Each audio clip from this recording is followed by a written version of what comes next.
मार्कंडे जी द्वारा अमरकंटक तीर्थ के महात्म्य का वर्णन।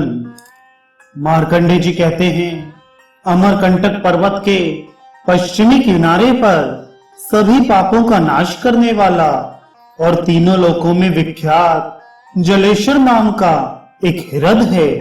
वहां पिंडदान करने तथा संध्योपासन कर्म करने से 10,000 वर्ष तक पितर तृप्त रहते हैं, इसमें संदेह नहीं। नर्मदा के दक्षिण तट के समीप में ही कपिला नाम वाली महानदी स्थित है, जो साल तथा अर्जुन के वृक्षों से घिरी हुई है। वह महाभागा नदी पवित्र तथा तीनों लोकों में विख्यात है।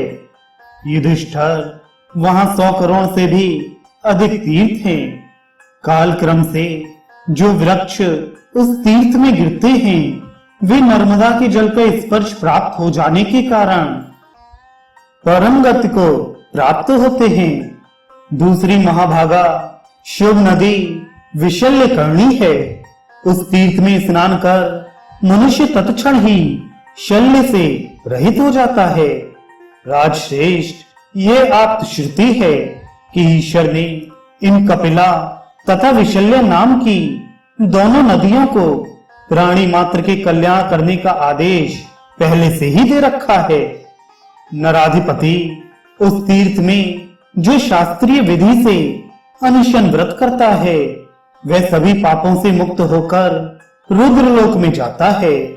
राजन, वहां स्नान कर मनुष्य अश्वमेध का फल प्राप्त करता है, और जो लोग उत्तरी तट पर निवास करते हैं, वे रुद्रलोक में निवास करते हैं। युधिष्ठिर, शंकर ने मुझे जैसा बतलाया था, उसके अनुसार गंगा, सरस्वती एवं नर्मदा में किया गया स्नान और दान समान फलदायक होता है।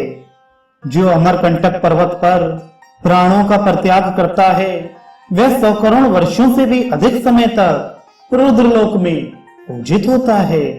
फेन और तरंगों से अलंकृत नर्मदा के पवित्र जल को पवित्रता पूर्वक सिर से वंदित करने पर, अर्थात सिर पर धारण करने से मनुष्य सभी पापों से मुक्त हो जाता है। नर्मदा सभी प्रकार से पवित्र और ब्रह्म हत्या को दूर करने वाली है। वहां एक अहोरात्र उपवास करने से ब्रह्म हत्या के पाप से मुक्ति हो जाती है। जालेश्वर नाम का श्रेष्ठ तीर्थ सभी पापों को नष्ट करने वाला है। वहां जाकर नियम से रहने वाला मनुष्य सभी कामनाओं को प्राप्त कर लेता है।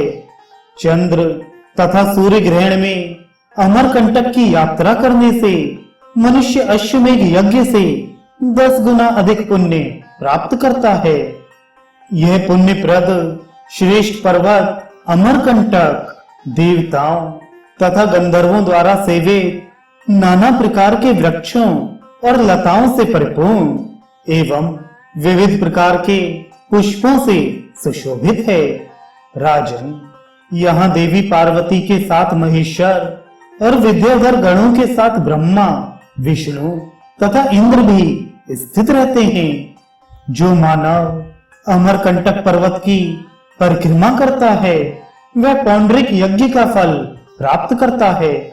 ऐसे ही कावेरी नाम की एक प्रसिद्ध नदी है। यह विशाल है तथा कल्मशों का नाश करने वाली है। उसमें स्नान कर तथा नर्मदा के संगम में स्नान करके वृषभध्वज महादेव की आराधना करने से रुद्रलोक में प्रतिष्ठा प्राप्त होती है।